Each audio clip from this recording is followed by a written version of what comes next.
Sure. Thanks so much for the introduction, the interesting work that you guys are doing, and generally to the AFT and Leo and everyone here for making this possible. This is a great forum. I'm especially looking forward to what other people say and to the comments and questions from the audience. I'm going to try to address really literally the question, is there common ground, from my own experience in this field. And I guess I speak to you as somebody who has kind of specialized in civic education for about 20 years, meaning that I, if nothing else, go to lots of the meetings and read lots of the papers, and I'm generally sort of involved with it for since about the year 2000. And I think a lot of the people I know and interact with regularly have had kind of two main concerns. We focus on two main problems. First, civics just gets too little attention and investment. So too little instructional time, too few personnel at every level from the classroom up to the state agency, too little money, too little attention in the accountability systems, although some people are definitely not in favor of more testing, but too little attention to how to fit it into accountability, too little research and development, R&D. So the federal government spent no money on research in this domain for decades. That's one problem. So too little investment or attention is one problem. The other problem, despite a lot of variation in the classroom and some excellent practice, a tendency for civic pedagogy not to be engaging and interesting enough.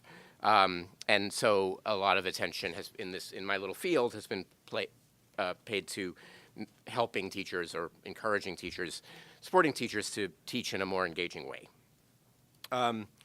Now, at the same time, everybody in this little field has been noticing that out there are huge debates potentially about the content and messaging of American history and politics, about what we actually say about the American government and history, and what the main lessons and messages would be to transmit it to students.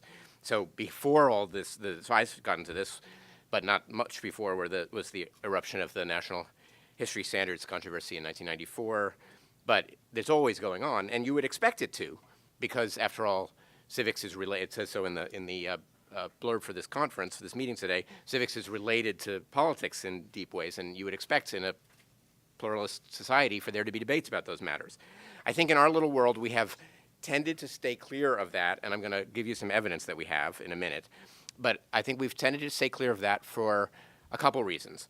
One is a lot of people are positioning themselves as strictly bipartisan, and sometimes that comes with the actual role. So the organization will have a bipartisan board and so on. Not really true for me, but true of a lot of colleagues. But also, I think, a plausible but increasingly untenable strategic analysis. So the strategic analysis has been, well, the problem is too little accountability. Not too little accountability, too little investment, too little attention. And that's what we need to address, and we can do it without getting deeply into content.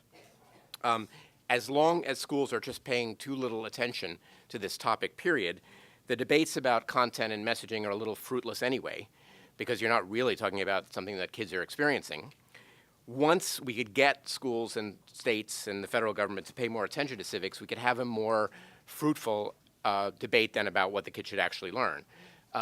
And it would be a more robust and hot debate, but it can also, one way to handle that is not to have a total victory for any side, because we are a big pluralist country, and kids can experience something different in Chicago public schools than they do in downstate Illinois, or even in room 102 versus 103. So we can, to some extent, agree to disagree. So that's the theory. So just to demonstrate that it's really, that's what we did, I'll just note, 2003, the Civic Mission of Schools report was signed on by 60 organizations, including Heritage Foundation, AFT, NEA. It was released at the Bush White House. So it had a very strongly bipartisan flavor to it. It didn't say anything much about content or messaging of what we should think about American history and politics. It talked about we should have courses. We should do service learning. Kids should simulate things. So it was at that level. Guardian of Democracy 2011 was kind of a reissue, restatement. Michael Gerson and Mike McCurry, senior staff from the Bush administration and the Clinton administration, were able to write the intro together. The College Career and Citizenship Framework of the National Council for the Social Studies, the C3 framework, which I actually chaired the Civics Committee on, again, talks very much in abstractions about the kind of topics students should learn, but not much about the content.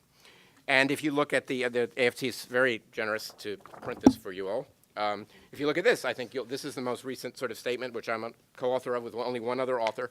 Again, sort of common groundy in the sense that it's not talking about what the kids should actually learn, but only how they should, what the kind of policy context for that should be.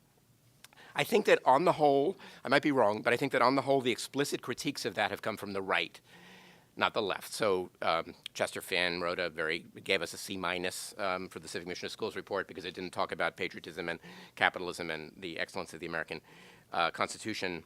And all along the way, I've heard those critiques. I haven't heard them so explicitly from the left, but obviously you can make the critiques from the left. So I now want to say I think that this strategy has had some successes. So we've seen the expansion of attention in a number of states, Florida, Illinois, even nationally. It needs to be pursued more. It shouldn't be dropped. And it's a lane some of us should drive in. Maybe it's the lane that I belong in. I don't know. But I think it's increasingly untenable for this to be the whole strategy for 4 reasons.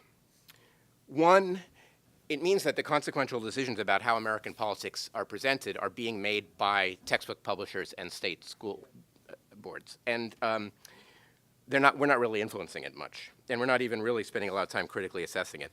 And if you do, you really start to worry, right? And it's not, I don't want to make you think that I've never thought about this before, but I'll just give a recent kind of example, the Southern Poverty Law Center's survey, which people probably saw, showing that only 8% of high school kids think that slavery was critical to the Civil War.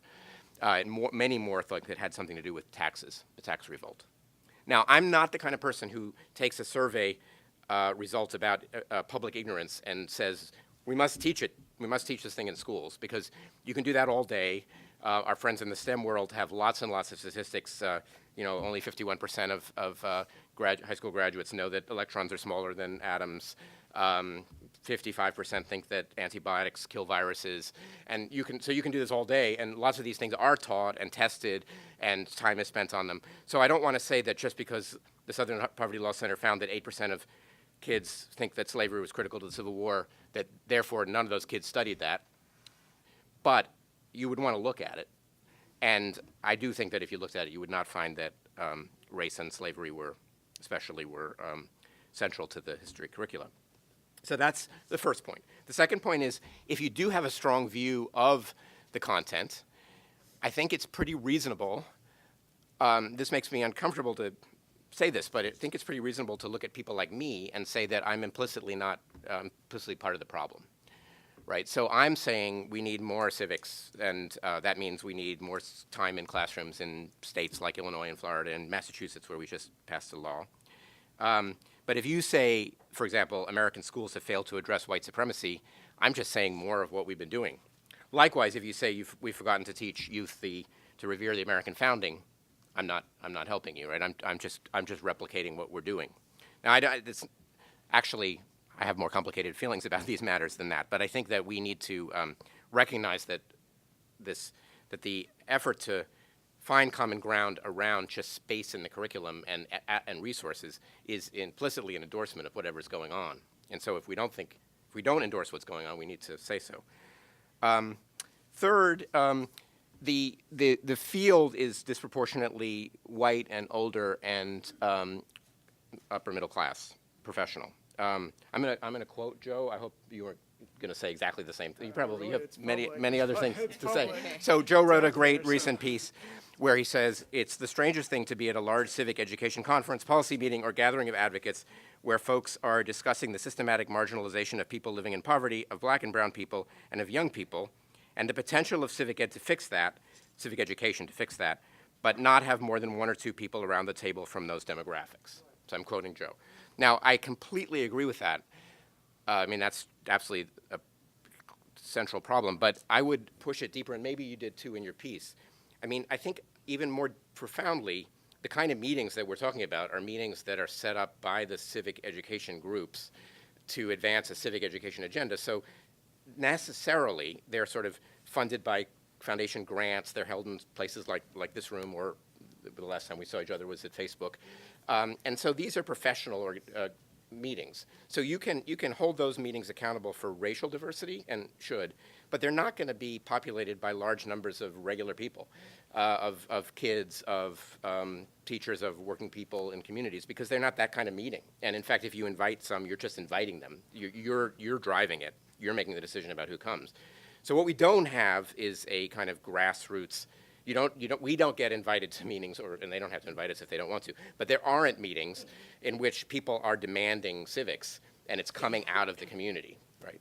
But there are movements in meetings where people are calling for change in education from different ideological perspectives, and certainly including those who are calling for schools to address white supremacy. And those are meetings where not only are they more racially diverse, but they're also actually more popular.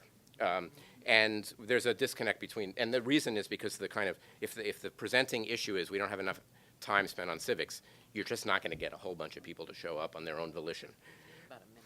Okay, that's great. So, and so I guess the fourth point is just that if we don't address the content of civics, we can't confront the kind of issues that are particularly important for equity and diversity and inclusion in the curriculum. So what should we do? I am a research geek, and so I'm going to put it as a little bit of a research question. I don't think we know what would happen if communities, some of which were relatively conservative sort of demographically, and some of which were left demographically, a big urban school district and a exurban community in a red state, actually did take on civics in a whole full way, the kind of lived civics that Jesse and others wrote about, and dealt with not only the time on curriculum and those things, but also the content. It's possible that because we're a very divided country, those two communities' results would look dramatically, they wouldn't overlap at all. The Venn diagram would be two circles. That would be disappointing and hard, but it's possible. But we haven't really tried it, and it is possible that it actually would overlap a lot more than we fear, and that they actually would be calling for a lot of the same stuff. And so I guess my biggest hope for whether there's a common ground is, my actual answer to the question is, let's find out by really having kind of bottom-up grassroots civics change, which has a lot of attention to content in different parts of the country, and find out if there actually is common ground, because there might be. Great. Thank you so much for starting us off so well, Peter. I'm going to turn to Jessica now. It's hard to go after Peter. Is it on? All right.